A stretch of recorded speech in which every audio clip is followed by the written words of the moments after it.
Civ, Tekken, the Wii menu.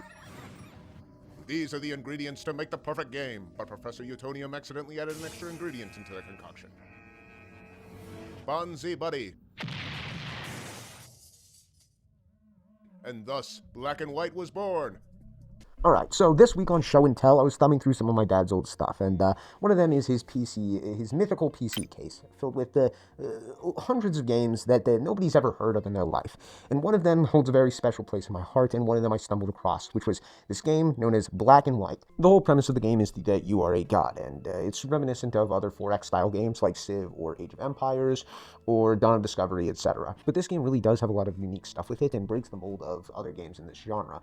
But once again, it's forgotten, and that's for several reasons. For starters, it's a really old game. It was made in 2001, as I've already said. Second, it's not available on any kind of game store like Steam or anything on those lines.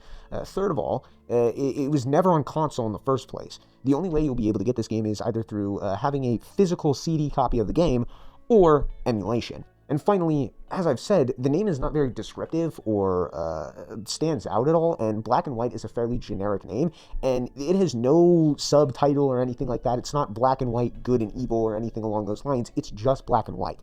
And when trying to search this game, I did have some trouble finding it a couple times, right? Just searching up Black and White is, of course, going to be no good. You search up Black and White, and you're going to get 100 different results of just anything that's black and white. Not to mention, this isn't the only game in the world that's called Black and White. You can go to Steam, search up Black and White, and there's all kinds of random indie games and whatnot that are just called Black and White.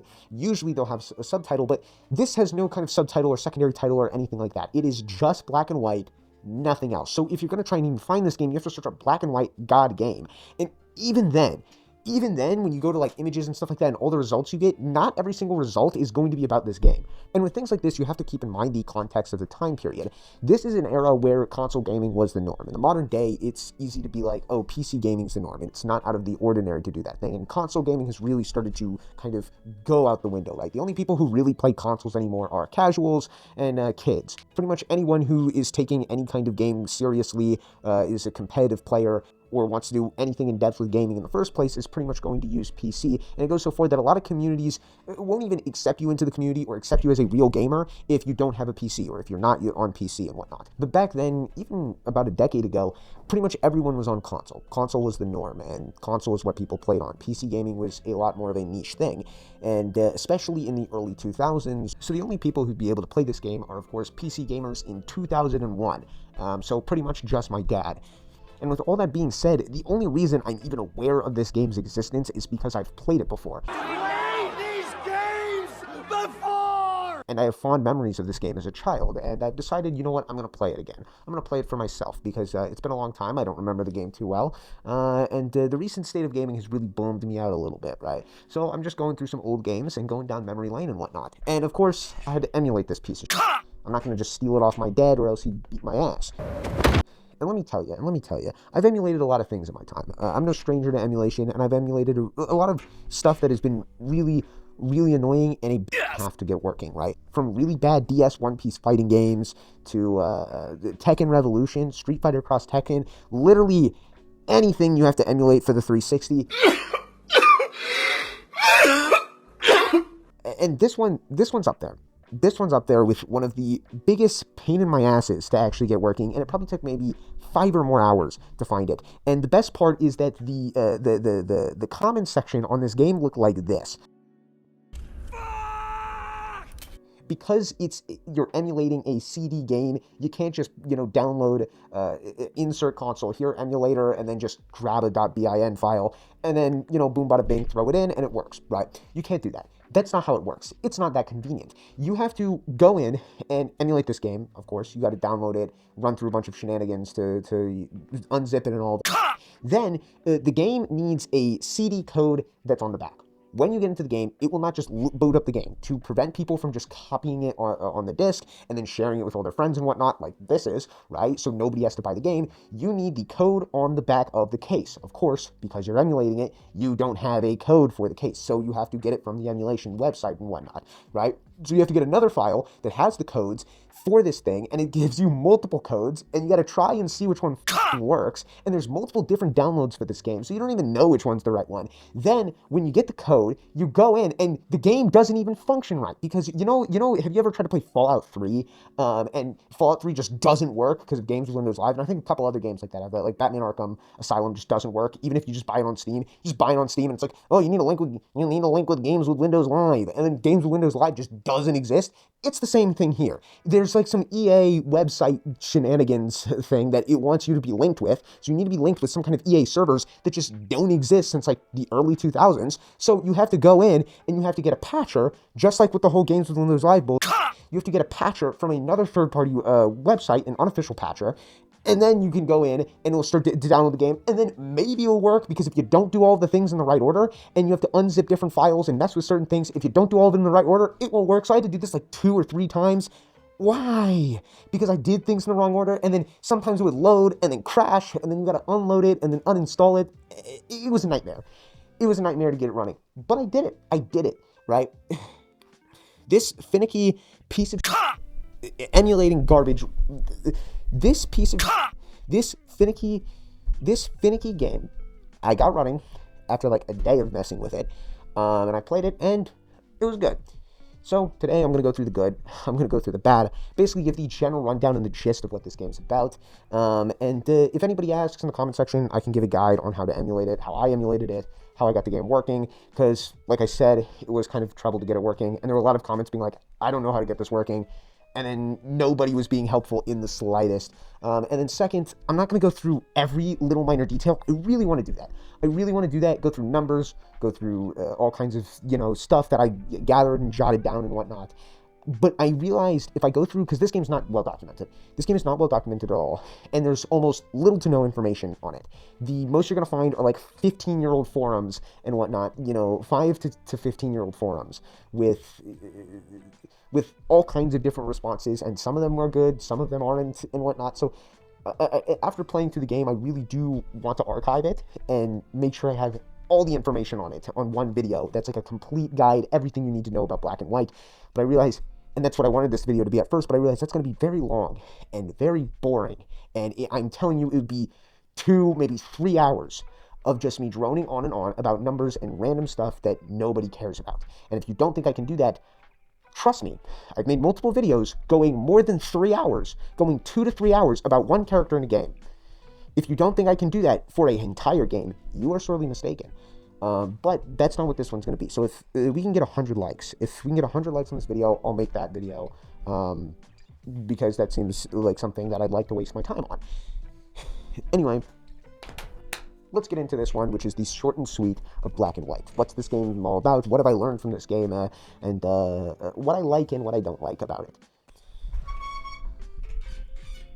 What's the goal with this game? Well, the goal with this game is simple. Expand,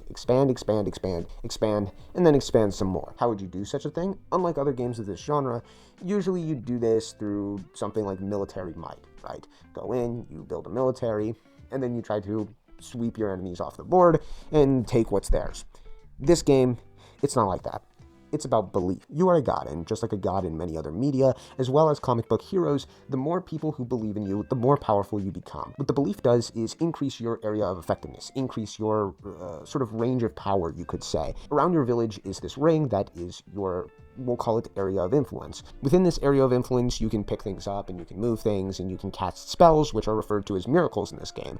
But when you start to go outside of that area of influence, you start to lose power. At a certain point outside of your area of influence, you cannot interact with anything. You can just look at stuff. You can't grab anything, you can't cast miracles, you can't do anything outside of your area of influence. So of course you want to keep your own villagers believing in you to increase your radius that you can control. And when you get close enough to a village, then you can start to interact with that village, causing them to believe in you. And if they believe in you more than any other god, then that will become your village, and their belief will be added to your area of influence. But here's the neat part of this game, is that you don't truly own anything. Having a village under your control doesn't actually mean that you own the village. It doesn't actually mean that you control the village, really. All this does is give you access to their miracles, which different villages offer different miracles at your disposal, which is really where your main power comes in. These are one-shot abilities that range from being able to summon materials, summon fireballs, lightning, storms, and do all kinds of stuff. This is really where your main power as a god is going to come into play, and this game has a phobia of menus, so in order to access these things, you either can have to go over and drag over and click on those, or you can do motion inputs, for a lack of a better term, to be able to cast these spells. The problem with these motion inputs is they're sometimes very precise and extremely finicky, and some of these are stupidly hard for no reason. Some of them are super easy, just like swirl in a circle, or just up and down, up and down, up and down frantically, and you'll get it. But some of these are like, they want you to draw the most immaculate shape ever. And if you f it up even a little bit, no, you're not going to get this spell. It comes to the point where it takes so long at certain points, it's just faster to just scroll out and then scroll down to where the miracle is, grab it, and then scroll back to where it is. It is such a pain. It is such a pain to get these things sometimes on certain ones, and they want you to draw just such goofy, specific shapes, but it is a cool idea, it is a cool premise, but there's only a handful of miracles that I'd even bother going out and drawing out, because some of them are just, they're too much, right? But that's all owning the villages really does, is just gives you access to that village miracles, and gives you a bit longer area of influence. And because of this allows it where pretty much anything that's not tied down is fair game. In something like Civ, there is no way to get my resources unless you're going to, take them from me, or we're going to barter or something like that, right? You can't just go in and be like, give me that. But in this game, you can. You can straight up just, as long as you're within range of their village, you can straight up just go in and just go to their shop and just go, give me that, and just start taking all of their stuff out. You can start taking their wood, you can start taking their food, and you can use their shop and their workshop and all of the things that belong to them just like it is your own, except for their miracles. Hell, you can even just go in and just start straight up just kidnapping people, right? You can do whatever you want as long as you are within range. But once again, they can do anything they want to you. So in areas that are disputed territory and villages that are disputed territory, it can get really, really ruthless. And the thing is I was just playing with bots this entire game. There is an online feature, and this game definitely is intended to be played multiplayer, but you need to set up a server, and maybe I'll do that at a later date with, some of my friends or something, but it was such a pain in the ass to get this game working in the first place. I really didn't need to bother with all of that. But that's a big thing with this game, is the whole trying to get belief to have an increased radius, to be able to control more things. And that's where the creature comes into play. Not only does this game have all kinds of elements of 4X style games, such as, resource management and building and expanding and all of that kind of thing, but it also has sort of pet simulator type aspects where you have to train and take care of a pet, and he grows and becomes stronger and can do things with you. That is with the creature. And the creature is another very, very important aspect of this game. I chose this terrifying looking ape creature because he looked like a red Bonzo buddy, and that's what I went with for the remainder of the game. The point of this creature is the creature has no area of influence. The creature has no boundaries. You can basically tell him to go wherever you want him to go, and he works as an extension of yourself. He's basically a weaker, dumber, more worthless version of you, but he doesn't have to work within the boundaries of your territory. He doesn't have to feed off belief like you do, and he's not limited by these things. He can do pretty much anything that you can, as long as you train him to do so. But if you neglect and you don't train him to do anything, then he'll just be worthless and just shit on random stuff. I'm not joking, he literally does that. Gather wood, gather food, entertain people to gain belief. He can even summon miracles, as well as destroy and hurt people if you want him to. The creature is a great and very useful addition to this game, and adds a lot more spice to it. Adds not just the resource and the civilization management that the game already provides on its own, but as well as, kind of this pet simulator management too, with all this training and whatnot. And if you don't train him properly, he can become more of a nuisance to you than a helpful force. The way to train him is you can stroke him, which the game literally tells you to stroke him. Their words, not mine.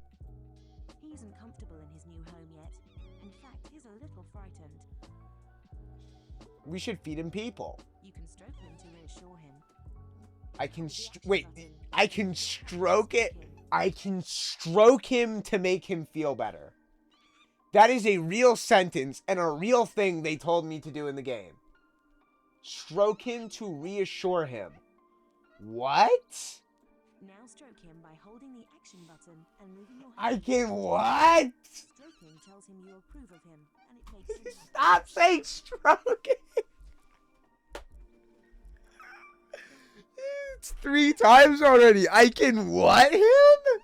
You want me to what with my monster? Let me get you. Let me really get you stroking. Whoa! He knows what he. Excellent. He's got a special animation if you stroke him on the. And stroking your creature will incentivize a certain action that they have just performed. And then on the opposite end of the spectrum, if you move your hand across them really fast, then you can hit them, which will decentivize certain actions. I had a massive problem with my monster where he would just randomly walk off, and when I wasn't looking, he would just start eating people. This was obviously a no-no, a really bad habit, and costed me a lot of problems and a lot of side quests as well, because he just randomly start eating people who were important for the side quests. And that was mainly because I thought it was kind of funny to feed him people at first, but it kind of got in the way at certain points, and he developed a taste for human flesh, let's say the less. I tried to give him multiple times grain and food and whatnot, and I constantly had to beat his ass when he wouldn't eat it, and then he'd turn around and eat a person.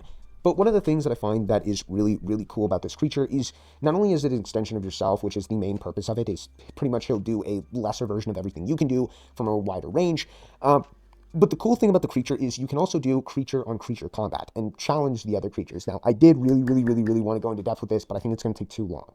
But as someone who's somewhat of a fighting game player myself and is fairly in-depth within the FGC and enjoys the fighting game genre quite a bit, I really liked the combat to some extent, and it seems like it has a lot of depth. I think there is, but the thing is it's so random and hard to control at times. The way it works is you essentially queue up attacks. You can click on the enemy monster, and this will queue up an attack. Depending on the body part you click on will depend on the attack your monster does and the body part that they attack. Clicking on your monster will cause him to block, and then clicking on somewhere on the field or the stage or whatever you'd want to call it, the arena, will cause him to move in that direction. The big issue is it's super finicky. The camera is always rotating for some god-awful reason, and since you got to make precise clicks and whatnot, it can get really finicky at times, and you can click in the wrong spot with the queue up and all that. Not to mention, the attacks have some rhyme or reason, but to some extent they're kind of random. At first, I was trying to play this game like it was Tekken or some and be like more methodical with it, look for whiff punishes, trying to go in and out of the enemy's range and all of that kind of stuff. And I took the game, like the whole fighting aspect of it, super competitively, and took it like as I would take a fighting game, and I was trying to break it down and whatnot, and I was sidestepping, looking for what moves were linear, what moves weren't, and really just overthinking it a lot, and trying to find what was plus on block, what wasn't, and whatnot. But the problem with it was, this game is so finicky, random, and inconsistent, and a lot of that also has to do with when you click on your monster, when you click on the enemy creature, it doesn't distinguish between you clicking on the enemy creature as do you want to move to the enemy creature or do you want to attack the enemy creature. You'd think it's just like, oh, I click on the enemy creature and your guy would just move up and then attack him, right? Or he would just go for an attack automatically. But it makes it where it's impossible to whiff punish anything. It's impossible to do, pretty much anything properly or keep any kind of pressure or whatnot. Sometimes when you click on the enemy creature, it will just take that as a movement. So if, let's say, I'm 2 or 3 spaces away from the enemy creature and I click on him to attack him, then it will count one of my attacks as moving forward. And sometimes your creature will just randomly move backwards. He'll just randomly move backwards, and then when you meant for him to attack, he'd randomly move forwards. It just became a real struggle, and clearly you're not supposed to take this whole fighting aspect seriously, which I wish there was. There is a method to do this where with just 2 buttons, because I understand it's just a point-and-click game, right? You have no keys. The keys don't really do anything. It's just a point-and-click game, and they have to make do with making a whole fighting game with 2 buttons. But there is a way to do this. I'm not going to take too long to go over all of this right now. But for the most part, honestly, what I found is the most effective strategy for this game because of how finicky and weird it is. Honestly, just queue up a million attacks on them. Just go in crazy. Just go ham and just start queuing up 1,000 attacks on the enemy, and then just watching them go ham and just start swinging. And then when an attack that is reactable comes in, because there are a fair amount that are somewhere around 30 to 40 frames, just click on your guy and he'll block, and then block the attack, and then just queue up a bunch of other attacks. What is plus? What is minus? Who cares? It doesn't really matter. Don't think too much about the combat of this game. As well as, the thing is you can't even really lose combat in this game because you have the miracles that are available, and one of them is the heal miracle, which you can't interrupt, and heals you to full health. So it's really messed up. But even though the whole creature combat was more disappointing than I would like it to be, it still was fun a lot of times to just queue up a bunch of attacks and just watch him go ham like a World Star video. Because of your lack of control over the creature, it didn't feel like it's like, oh, this is me versus my enemy. It just felt like I was watching 2 creatures fight. It felt like I was a spectator in it. Honestly, even as me, as someone who takes games more from an analytical perspective, someone who would rather have a more competitive approach to the game and would like to figure out what this game's all about and how to break it down and whatnot. Even me, I found a couple times going like, yeah, get his ass, get his ass, get his ass, and just watching my creature go ham on him, right? It is still pretty fun from that aspect. But the thing is with the fights is the fights don't really give you a whole lot. There's honestly not much of a reason to do it other than you want them to go away. And the thing is it's kind of consensual. And like I said, if I make the longer video, I'll go more into detail with the fights, because I think the 1v1 fight mechanic is bad. It's poorly designed. It's a bad mechanic. It's fun as hell, but it has a lot of problems. And it's kind of pointless in the end. And from a gameplay perspective, I think they really dropped the ball on this, when this should have been the main point of the creature, is to have these fights. But anyway, how do you get belief? We keep talking about how belief is so important for expansion and how it's a necessity of the game and you need to farm belief and all this stuff, but how do you get belief? There are two major ways, but the first one is meeting the needs of your villagers, meeting the needs of the people, giving them what they need, and those needs, which I'll just call accommodations for the sake of simplicity, to meet these accommodations, they're shown up at what is referred to as your shop, which, as I said, holds your resources on these flags. There are multiple different accommodations that need to be met, and the first one is food, which is the most basic resource, which you can get from grain, which can be farmed, as well as you can get them from animals. By putting animals in your shop, they will turn into food. But the main way, to be honest, is through the food miracle. It's the most reasonable way, as long as you have access to a food miracle. At first, you'd think food is just like a lot of other games, where it's just a passive resource that just goes down the more population that you have. However, what food really is basically a cost for miracles. In order to gain miracles, which are, as I've said, the one-time spells that are super powerful, and it's really going to be where your main power comes in as a god, especially in a lot of very quick interactions and fights and whatnot. To gain miracles, you need to gain worship. Worship is not the same as belief. You can raise a totem in the center of a village, which will cause a certain percentage of your citizens, depending on how high you raise the totem, to go to the town center or to your temple and start worshiping you. When they start worshiping you, then this will start to charge a miracle. The more people worshiping you, the faster the miracle will charge. The thing about this, though, is the people worshiping you are dumb little idiots, and they will do it until they literally die. When you have nobody worshiping at all and your totem is at 0, the food will passively go down a very, very small amount, to the point where you'll pretty much never run out of food in the first place, as long as you never raise that totem. But when you raise that totem, they will go to the temple and will have their own resource of food. And if you do not keep them stocked and supplied with food, they will die. And the thing is these guys burn through food extremely fast when they're worshipping, almost 2, maybe 3 times as fast as the normal food is being drained. So you have to constantly keep them stocked and you have to constantly keep them supplied.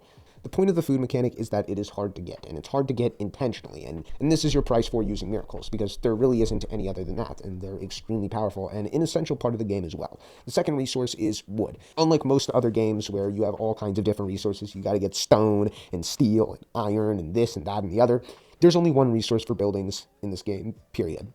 And that's wood. Wood in this game is a natural resource, and there's really only 2 ways to get it.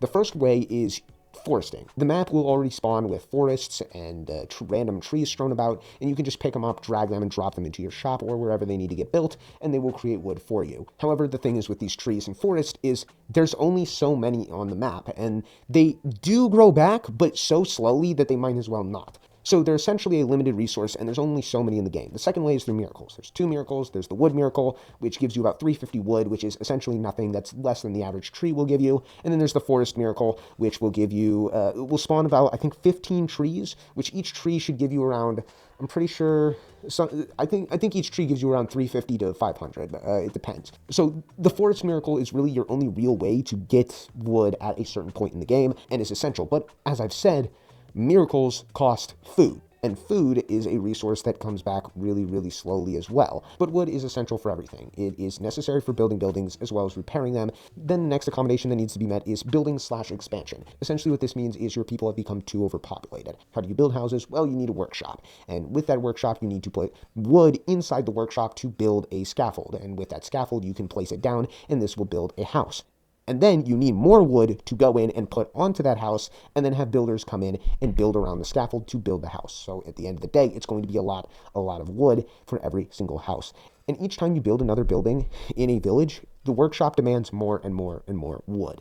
Then the next one are civic buildings, which are more specific buildings. Usually this means they want a specific thing. And for the most part, there are 3, maybe 4 main civic buildings. The first civic building is the workshop, which builds scaffolds. The second one is the graveyard, which makes it where people no longer mourn the dead. When somebody dies, they don't sit over there and start crying and whatnot, and that will cause you to lose belief. And then the third one is Then the third main one is the creche, which the creche makes it where when you have children, they will stay there at the creche instead of staying inside a building and wasting room inside one of those, because buildings only have a limited maximum occupancy. So yeah, those are the main civic buildings, and if your people are begging for civic buildings, this means they need one of these three things. In order to make a civic building, because the game doesn't fucking tell you how to do that, you need to combine scaffolds. You need a minimum of 3 different scaffolds to make one of these 3 civic buildings that I've mentioned previously, and you need to combine them. I suggest combining them inside the workshop, and then taking them out and then placing them. And then the next one is the need of children, which means that your people, for the most part, are underpopulated. This means you need to have people breed, which if you take one male character and then one female and then put them together, then you'll get a disciple breeder, which will cause people to make children, which will of course add to more people in a village, making it more populated. Then there are 2 minor, more situational ones, which is protection and mercy, which are basically the same thing. Protection means that somebody else is coming in and killing people in the village and they want you to stop that. And then mercy means that you are coming in and destroying things in the village and they want you to stop. However, the more that people desire these certain accommodations, the more belief you get for giving it to them. But if these people have no need, you'll get almost no belief at all for giving it to them. For example, if let's say we have a civilization that has no food, right? It has no food in the shop, and there's a 100% desire for food. People will beg and whine for more food. If you give them, let's say, 1,000 food, they'll give you something like 100 belief in return. However, on the other side of the spectrum, if you have a surplus of food and then you give them the same exact amount of food, then they become spoiled and ungrateful and will even scoff at you for giving it to them. And you'll gain significantly less belief than if they need these things in the first place. You'll still get a small amount, but it'll be something almost inconsequential like 3 belief. But there's another way to get belief, and that is by destroying things. We could rule them like gods. Angry gods.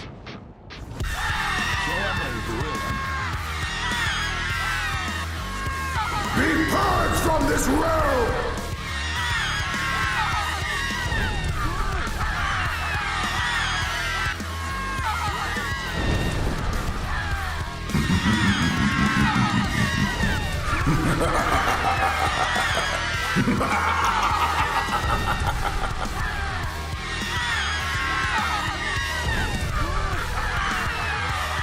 I don't enjoy killing, but when done righteously, it's just a chore.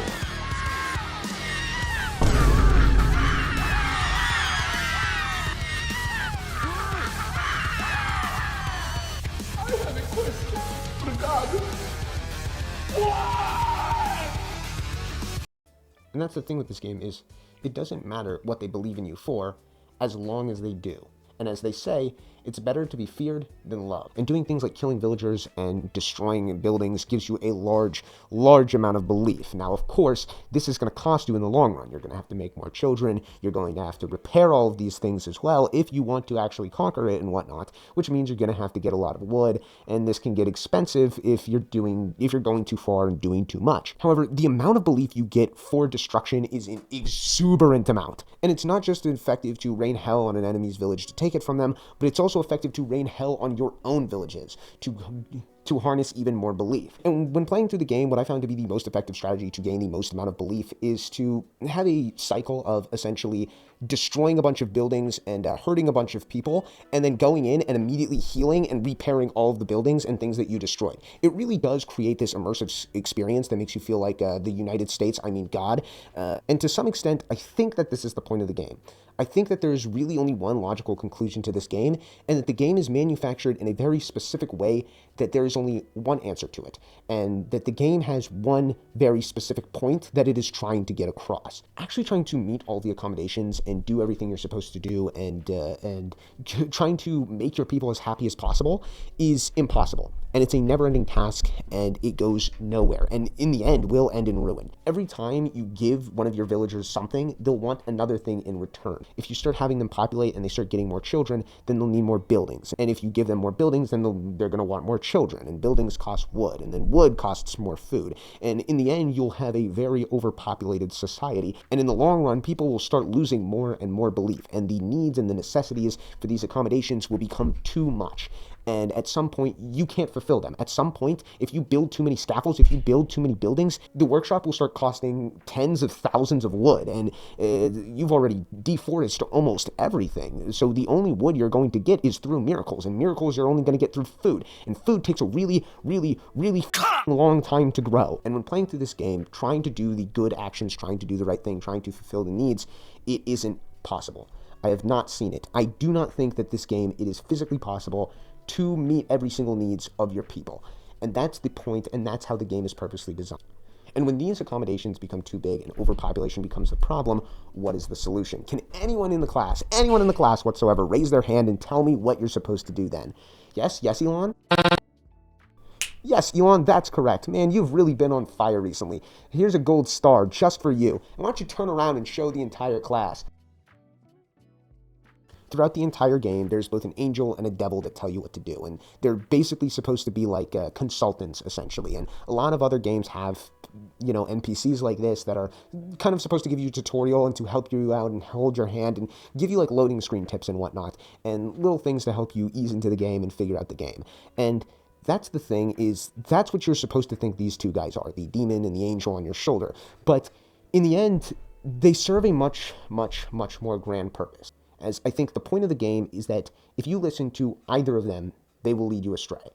Throughout the entire game, the angel constantly tells you to give the people what they need, and that they need things. They need wood, they need food, they need more buildings, they need more children, this, that, and all of these things, and tells you to constantly keep giving them the things that they need. And the game gives you this sort of illusion that at some point your villagers will be satisfied. But in the end, it's pretty grim. By trying to do the right thing and trying to meet everyone's needs, it ends up being probably the worst situation, and honestly the worst thing that you can do. And the only real solution to it is, a mass calling of sorts. And as long as you don't go overboard with it, you'll gain belief with this. You'll be rewarded for doing this.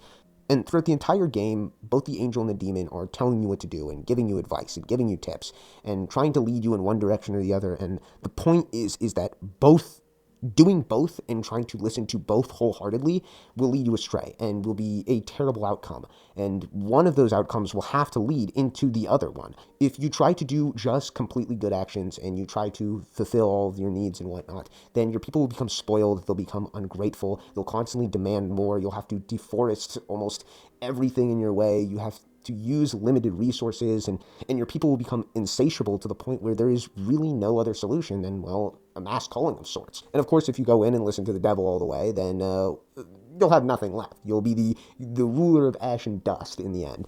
Now, is it possible to, of course, do a completely evil run or a completely good run? Probably. I think it is certainly possible. You definitely could do it. The thing is I think it would be ridiculously hard, it would be extremely difficult, and I think the game is not intended for you to play in that manner.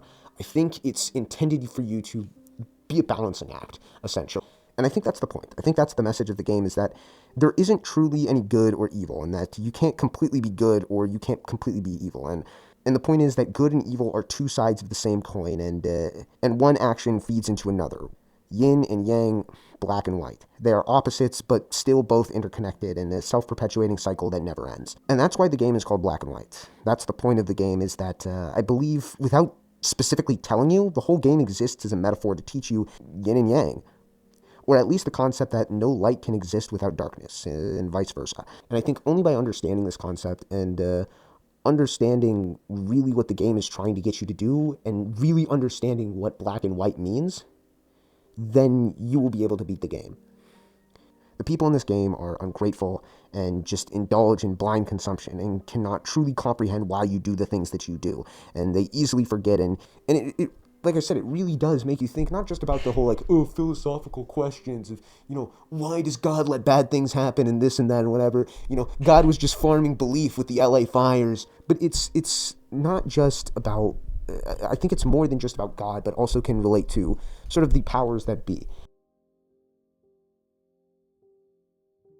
But yeah, the game's cool, the game's tight, and I think that it starts off as something like a Civ kind of game, and you're supposed to think that it's a game that's kind of like, a 4X style game, and you're supposed to kind of choose your path. Do you want to be the good, or do you want to be evil? And I think all of that's a lie. The way the game is structured, and when you play through the game, and how everything is meticulously set up, is all designed for one logical conclusion. Every single thing, all the actions you do, every single thing you do, now there are like choices and whatnot that can mess with your alignment, but everything you do kind of leads back into itself, and there really is no, there's a, an illusion of choice almost. And I think that's the point. I think that's the exact point that this game wants you to find. I think this game wants you to come to one logical conclusion. I think the game wants you to come to this conclusion that people will never be satisfied. That people will always want more and more and more and more, and they will keep wanting until there's nothing left. And pretty much all you can do is say no at some point. And they'll be upset, but at least they won't be dead. Or give them everything they want. And there's only one result for it in the end. And that result is pretty grim, to say the least. But yeah, that's about it. That's pretty much all I have to say about this game. This is the shortened version, by the way. This is the quick overview. This is the bullet points and basically a kind of rundown of the game in a way, right? Without going into any real specifics or nitty gritty. If you want to do that, like I said, hit that like button or whatever. Hit that like button. Sorry, it's a reflexive action that happens whenever I start to do affiliate marketing strategies. But yeah, do that. If I can beg for 100 likes and receive that, I'll make everything you need to know about Black and White and go in more detail and more rants. Other than that, thanks for watching. Thanks for making it this far. Do subscribe and hit the notification bell so you cannot be notified anytime I upload. And I disappear into the algorithm again in the shroud of darkness. I love modern YouTube, the great slot machine of media where you can find absolutely everything in your recommended except for anything you want to watch. And then, other than that, please do comment below any other old or niche games that you know of from your childhood or whatever. I'll take a look at them, I'll check them out, and I'll play them. Good, bad, I do not care. The better, the worst. If it's a janky, terrible, awful mess, great. Please tell me it now, because I need to know, and I'll make a video like this for any other shitty or good games that are a bit niche. Anything that you like, I'll check it out, and I'll say if it's good or bad. I don't care. But yeah, that's about it. Peace.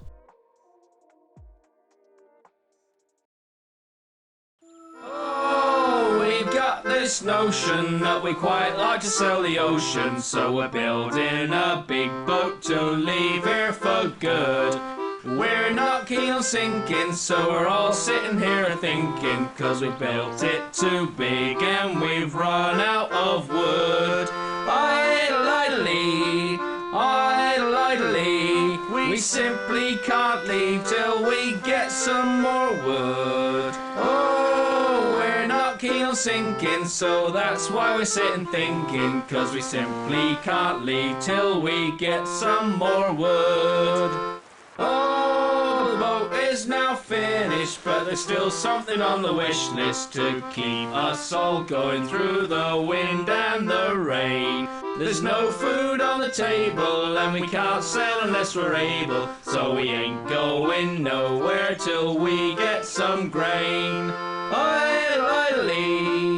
Idly, we simply can't leave until we get some grain. There's no food on the table and we can't sail unless we're able, so we ain't going nowhere till we get some grain. Oh, we're not complaining, but there's still one more thing remaining, cause bread is quite boring if that's all you eat.